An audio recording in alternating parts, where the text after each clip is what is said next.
Украина президенті Володимир Зеленский Русия ile muzakirler başlatılması için 5 şartını aydınlattı. Bu Ukraina toprak bütünlüğü tiklenmesi, Birleşmiş Milletler'in nizamnamesi hürmet etilmesi, Rusya tarafından zarar ödenmesi, her bir harbi cinayetçi cezalanması ve kayta böyle tecavüz olmayacağının kefaletleri.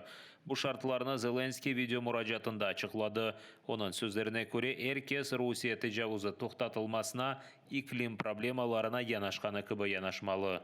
Кожен, хто всерйоз розглядає кліматичний порядок денний, так само всерйоз повинен розглядати і необхідність негайно зупинити російську агресію, відновити нашу територіальну цілісність і примусити Росію до справжніх переговорів про мир. До таких переговорів, які ми неодноразово пропонували і на які завжди отримували божевільні російські відповіді новими терактами, обстрілами чи шантажем. Ще раз. Відновлення територіальної цілісності, повага до статуту ООН, відшкодування усіх збитків, завданих війною, покарання кожного воєнного злочинця і гарантії, що це не повториться. Це абсолютно зрозумілі умови. Октябрь ayında Zelenskiy Putin ile muzakirler keçirilmesini çaresiz etken Ukrayna Milli Xavfsızlık ve Müdafaa Şurası'nın kararını imzaladı. O vakit Zelenskiy Ukrayna Rusya'nın başka prezidentinin muzakireye keçirebilemiz dedi. Жебе сызығы бойы рашистлер 9 ракета, 40-қа яқын ұшақтан бомба ташлап, 100 кереден зияде реактив артиллерия тіртібатларынан атеш açқан. Баштапта хабар еткенлеріне көре рашистлер әм Украина емайжілері позициялары әмде жебе сызығында олған Койве қасабаларыны ұжым етіп, Донецк ве Луганск вилаетінде илерілемеге ынтыла. Солидар, Бахмут, Маринка ве Павлевка etrafında pek gergin vaziyetinde Ukrayna toprağının her bir metre için cenk keti. İşgalciler birçok gayipqa uğrap, ilerilep olamay. Ukrayna emaycileri ise öz pozisiyalarını tutup 10 kereden ziyade Ruslarının ucumuna urup kaytardı. В місті Енергодар російські загарбники продовжують посилювати адміністративні та контррозвідувальні заходи. Окупанти збирають особисті дані місцевих мешканців, перевіряють смартфони, обходять приватні помешкання, незаконно затримують громадян України.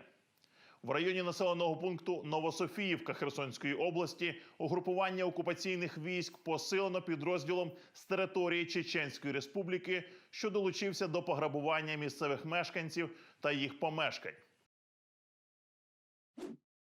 Hırsızlanған kanalizasiya qapaqlары bile Rus işgalcilerini kurtarmadı. Xerson yönelişinde Rus işgalcileri böyle lüklarının öz tankını himaye etmeye tırışkan. Ama Ukrayna silahlı kuvvetlerinin desantçılar bölüğü hem tankını hem de işgalci askerlerini yok etti. Düşmanlar yok etilgen son himayecilerimiz raşistler tankını böyle şekilde himaye etmeye tırışkanını gördü. Ama bu qapaqlar onlara yardım etmegen.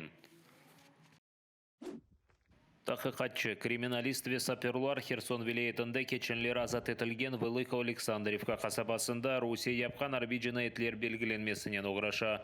Мутихатсылар мемори биналарыны бақып, Рус işgalciler кетірген зарарларыны сая. Етрафта да бір чоқ шей Рус дүниясы бұ ерде ұлғанны қатырлата. Янған арби техника, машиналар ве мермі қалымтылары. Бериславтаки полиция бөлігінде рашистлерінің штабы ерлешейді. Земаневи полиция бөлігі işgalciler дармадағын еткен.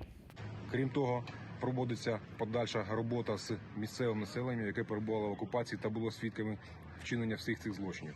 Також в розгорнутому оперативному штабі проводиться аналіз вказаних матеріалів, призначаються відповідні судові експертизи та аналізуються всі ті документи та речові докази, які були вилучені під час проведення зазначених оглядів.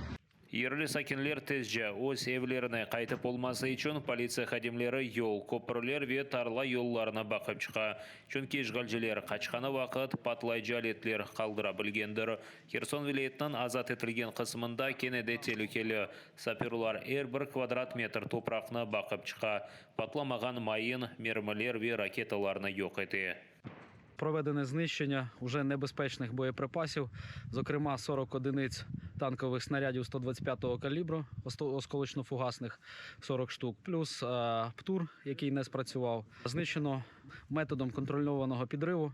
На жаль, це єдиний метод, який дозволяє з такими боєприпасами, які були пошкоджені механічно, які зазнали термічного впливу від пожежі, це єдиний спосіб безпечно їх знищити. Херсон вилаятынан yol başçısı qayd etkеніне көре вилаятынан 70% топырағы майынлардан темізленмелі. Бұйық женг башлатылғанından берілі Украин саперлары 270 биңден зияде телекелі шейлеріні yok etті.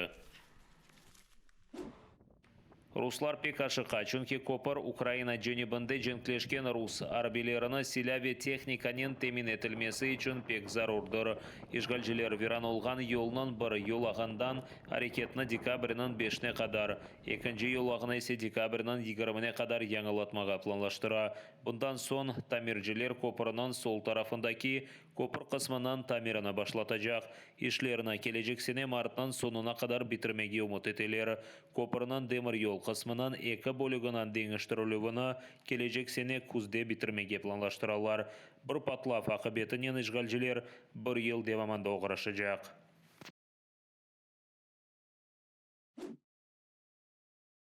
Умма Украина мұсылманлары дини идаресінің яңы муфтисі оларақ Львив ве Галичина мұсылманлары имамы Қырым татары шейх Мурат Сулейманов сечілді.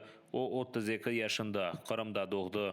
Яшлықтан динімізін огренейді. 2008 сенесі Құран хафизлері мектебіні бітірді. 2013 сенесі Йемендегі университетіні бітіріп, шариат илімлері бойынша мутихасыз олды. 2015 сенесінден берілі Львив мұсылманлары имамыдыр. 2016 сенесі Умма Украина мұсылманлары дини идаресі муфтисінің муавины ве Украина ғарбында темсілжі оларақ тайынленді. 2019 сенесінден берілі фетва ве тетқықлар Украина шурасынан азасы. Айны елі Мұқаддес Құрани Керем огреновы бойынша Бұтын Украин ассоциациясынан башы олды. Сербес шекілде Украин қарымтатар ве араб тілінде лаф ете.